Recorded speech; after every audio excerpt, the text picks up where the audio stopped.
Hello, dear viewer or viewers. Welcome back to another dream entry ASMR. Okay, so I think I have most of the older dreams out of the way now.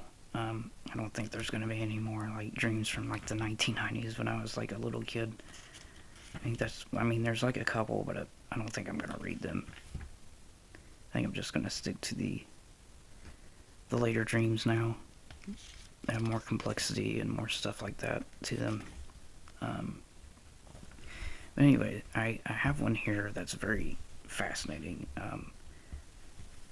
And this is when I started really getting into recording some of my dreams. Because I think this is around the time when I got this journal. Anyways, it's fairly long. It's about 1, 2, 4, 6. It's almost 8 pages long.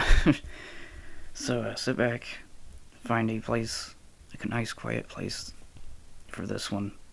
Or if you're listening to this in the compilation, when I get this put up and that, hopefully you're laying in bed when you listen to this, because this is a very interesting dream. It still sticks out to me to this day, and I remember as soon as I woke up, I wanted to write this dream down. And I remember as soon as I woke up, I wanted to, because I still had most of it in my head at the time, and I wrote it down as soon as I woke up. And it's fascinating. I'll give a summary once I'm done reading it. But, okay, enough,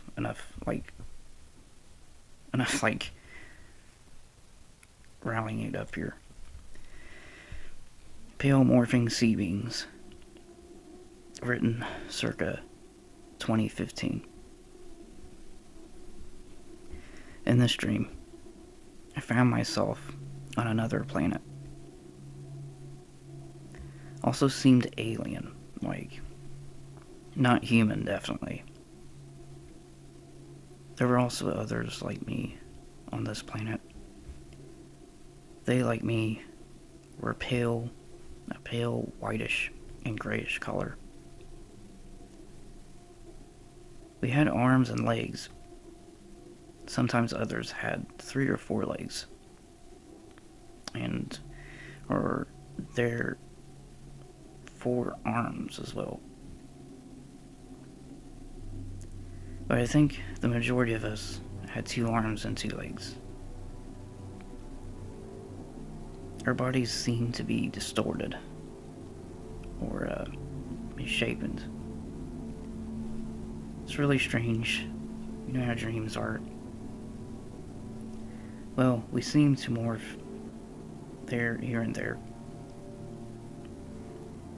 The main thing was that my arms and legs would twist around and then contort back to their regular position.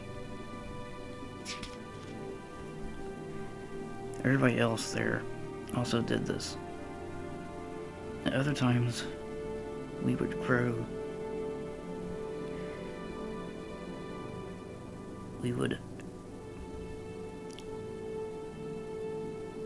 more on... Wait, hang on. We would grow hair on our heads. I guess that's what... Yeah. Our faces never really changed. They stayed the same throughout the dream. We all lived in this big circle in the middle of this forest. We even had houses and stores and shops, etc. It seems like our species had evolved to be a sentient race on the planet. There were also other cities where our species resided. I think the dream mainly focused on our city, or little settlement. I think it was a female, because I talked at a higher register. I also had long, curly hair. There wasn't much difference in males and females. I think the only differences were hair.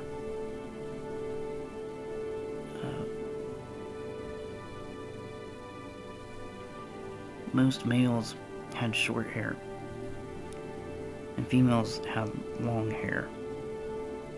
The other differences were on our faces. Males had more pronounced noses. They stuck out more. Females' noses were more flat. And I think eyes were another difference. Males' eyes were smaller and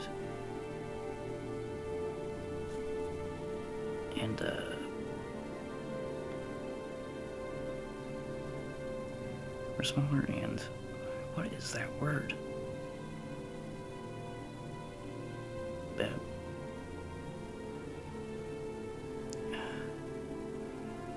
Failure? Then females. I wrote this when I was waking up. I apologize. Females' eyes were larger and wider than males' eyes. Since I was a female, I had long curly hair, a small flat nose, and large wide eyes. I was running around, hanging out with a few friends. I think there were 2 other females, and there were males as well. We all ran around the village, having fun. We ended up running out into the forest. A couple of our friends were talking about creepy stories about the forest. We kept walking through the thick brush. After a few hours, we stopped at this clearing. The trees, branches still covering the sky. There were a few holes where the sunlight managed to squeeze through. There wasn't very much brush or bushes in the clearing.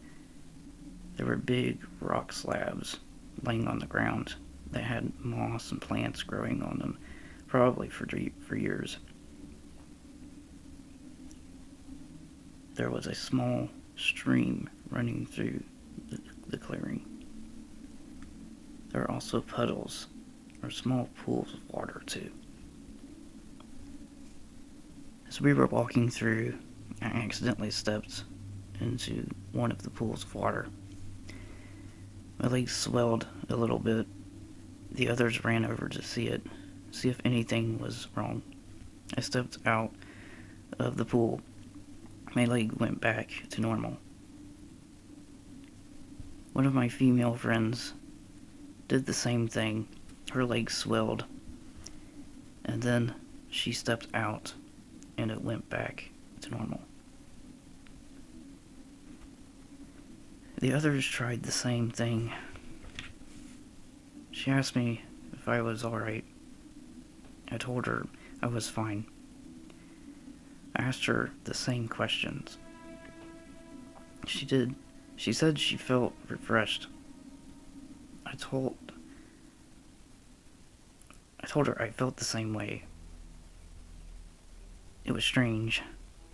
It was like our bodies were absorbing water into our DNA. And our DNA was changing or morphing a little bit.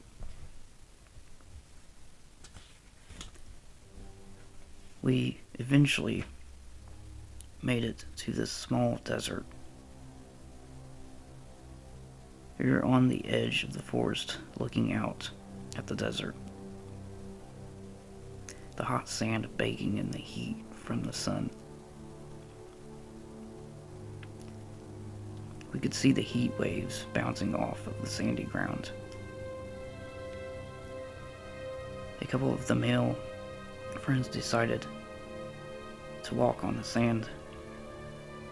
We all yelled and shouted not to and to go back.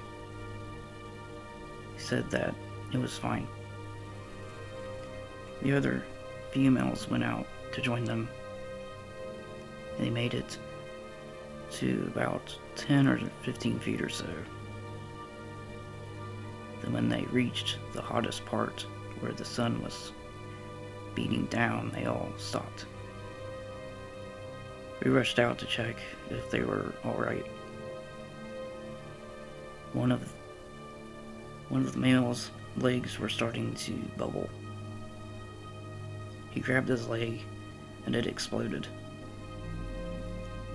He went to the ground, or he went to grab on the others for support. And then the other male started bubbling and exploded.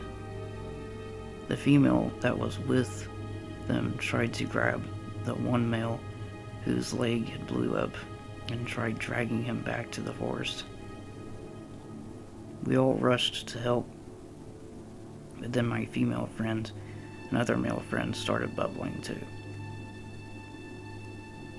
We made it back to the forest, but the male blew up, and then blew up the female carrying him. My female friend's arm blew up. She stood there crying in pain. I tried to help her, but my male friend said to just run, don't touch us. She ended up exploding. The chain reaction caused him to explode. I ran screaming and crying all the way back to the village. I ran around the village screaming and crying. I was screaming and crying, "Ah! Oh no! They're all dead."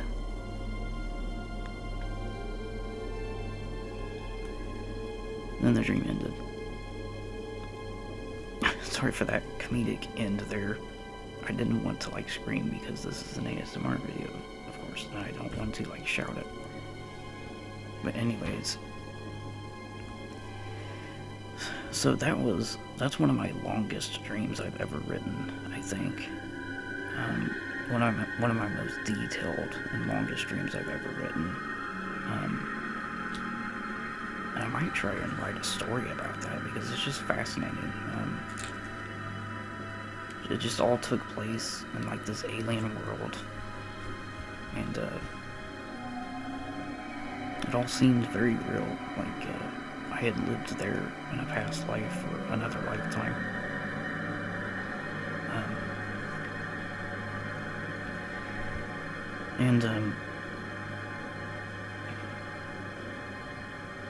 So there wasn't really very much differences in the planet itself. I mean, it kind of resembled Earth in a lot of ways. I mean, other than the beings that lived there, I mean, a lot of them were very human-like. Other than some of them that had multiple limbs. And the trauma that followed as we entered the desert.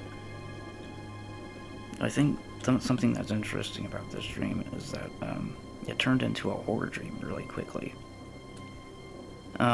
It's weird because it was very calming in the beginning. It was very it was almost like I was living in this lifetime where it was very whimsical, and it was very almost like living in a fairy or elvish kind of world.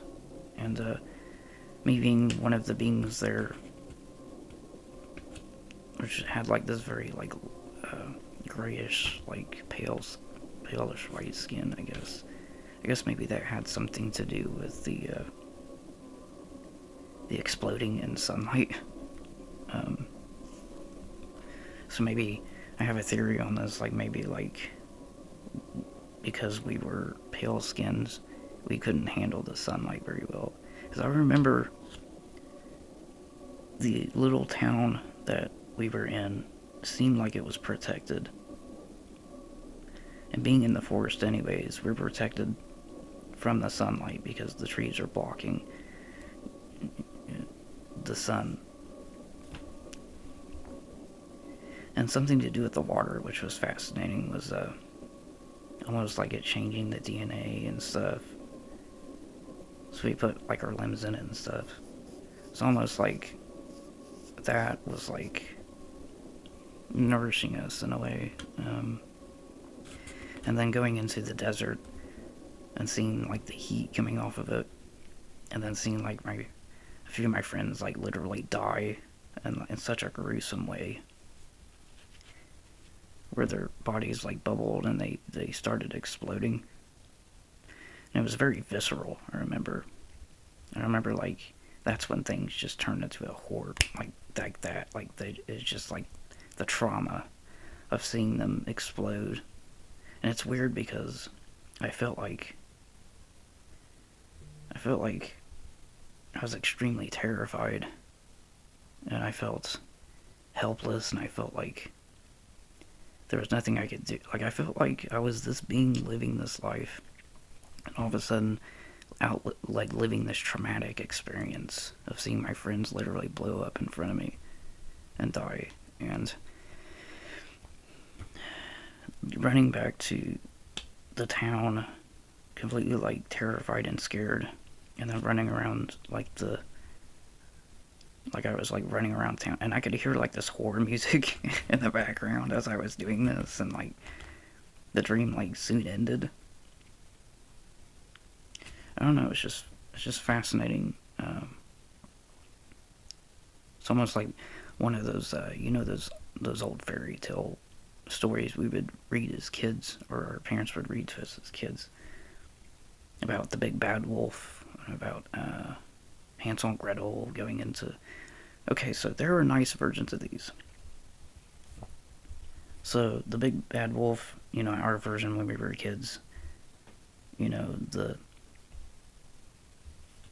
lady is walking through the forest, and she meets this wolf, and then he talks to her, and he says, I can't remember what it was. What it was all. I'd have to reread it, but basically trying to get her to like give him her basket and stuff, or I can't remember what it was all about. Coercing her, I guess, in a way to try to like give up her belongings. And then she goes to her grandma's house. Well, she refuses, but then she goes to her grandma's house and finds him and her. Well, she doesn't know it's him, but she's dressed up and like her grandma and everything, and she starts questioning her about everything because there's certain things that are wrong in the house, and eventually finds out that she's the wolf, and she runs out of the house, and that's the end of the story. And like in Hansel and Gretel,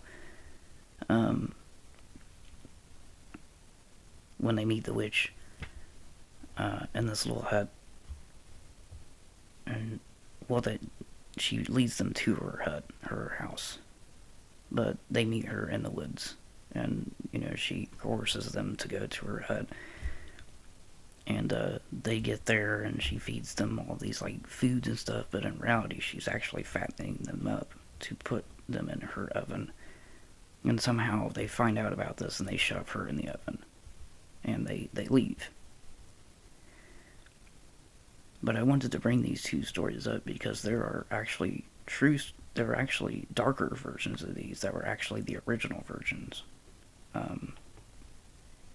that were actually much older tellings, and they were actually like they're made to scare children.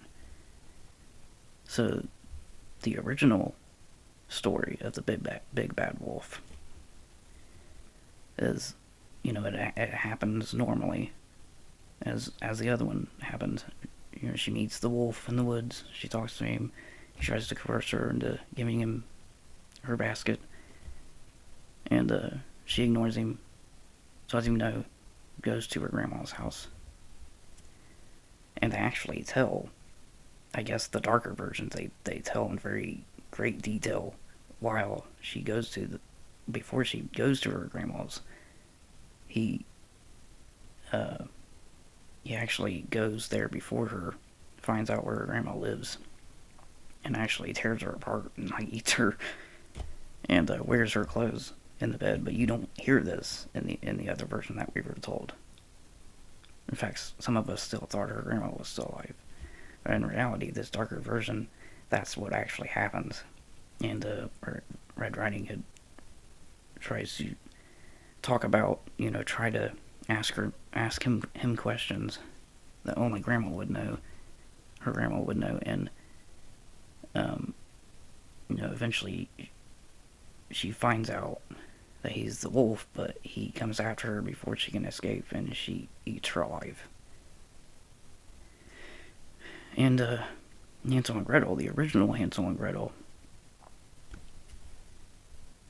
they meet the witch like normal, like in our versions of the story, and they talk to the witch and everything, and she coerces them back to her hut, and she's really nice to them, gives them all kinds of food and stuff, and fattens them up, and puts them in the oven, and they die in the oven, and that's it. So it's weird, it's strange. I didn't find this out until later in my life, that there were actually darker versions of these that were told back in like the olden days. These were like old stories, like back before the American Revolution, like back in like Europe and stuff. But they were told because they were stories that were told to scare children. Almost like cautionary tales. But anyways, this video has gone on long enough. This is almost 22 minutes long, and I apologize. But that's actually kind of a good thing, because that was a very long story, and it was very in-depth. I don't know where I was going with telling, oh yeah, because the dream kind of reminded me of that in a way, and it was very, almost like a cautionary kind of story about not going into the sunlight in a very traumatic way, watching my friends die. So I guess that's what those dark, like, fairy tales kind of brought back, kind of reminded me of that in a way. But anyways, I've kind of made this long enough. But yeah, if you'd like to send me a comment about any dreams you've had, if you like the video, like I said, there was a subreddit. I think it's r/patches_dream_entries, I think. And in that subreddit, you can put down your own dreams that you've had, and I will try and read them in a similar format as this. But anyways, I hope you enjoyed this one. I've rambled on long enough. It's almost going on for 24 minutes now. But hopefully you enjoyed this one, and hopefully I put you to sleep. Until next time, I will see you in the next video. You have a great day.